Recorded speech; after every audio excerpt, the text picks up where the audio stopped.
వేదిక పైన ఉన్న పెద్దలు చంద్రబాబు నాయుడు గారికి పీలేరు నియోజకవర్గం కలికిరి, గురంకొండ, వాయిల్పాడు, కేవీపల్లి, కలకడ, పీలేరు నుంచి వచ్చిన వేలాది తెలుగుదేశం కుటుంబ సభ్యులకు అందరికీ నమస్కారము. రాయచోటు నుంచి, పుంగునూరు నుంచి, తమ్మలపల్లి నుంచి, మదనపల్లి నుంచి, రాజంపేట నుంచి, కోడి నుంచి వచ్చిన కార్యకర్తలకు, నాయకులకు స్వాగతం పలుకుతున్నా.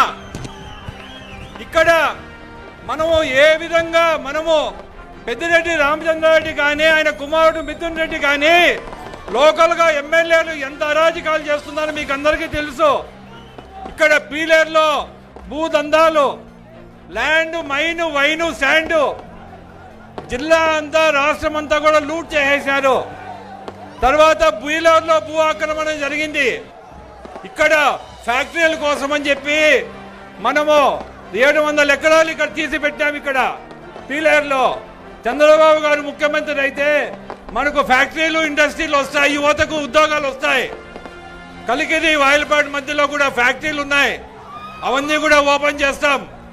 మనము చంద్రబాబుకు నాయకత్వాన్ని బలపరిచి రాజంపేట పార్లమెంటు కాన్స్టిట్యూన్సీలు ఉండే 7 నియోజకవర్గాలు మనం గెలిపించుకోవాల్సిన అవసరం ఉంది. అదేవిధంగా పార్లమెంటు కూడా మనం ఎంపీ క్యాండిడేట్ను గెలిపించుకోవాలా. ఇక్కడ ఉండే ఎంపీ కానీ, మినిస్టర్ కానీ వాళ్ళకు మనము బుద్ధి చెప్పాల్సిన అవసరం ఉంది. కాబట్టి మనము ఉద్యోగాలు రావాలన్నా, మనకు మంచి జరగాలన్నా చంద్రబాబు గారు ముఖ్యమంత్రి అయితే తప్ప ఈ స్థానానికి, ఈ రాష్ట్రానికి గతి లేదు.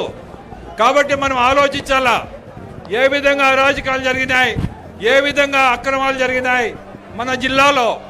కాబట్టి మనం అందరం కూడా ఒక తాటిపైకి వచ్చి మనమంతా కూడా ముందుకు పోవాల్సిన అవసరం ఉంది.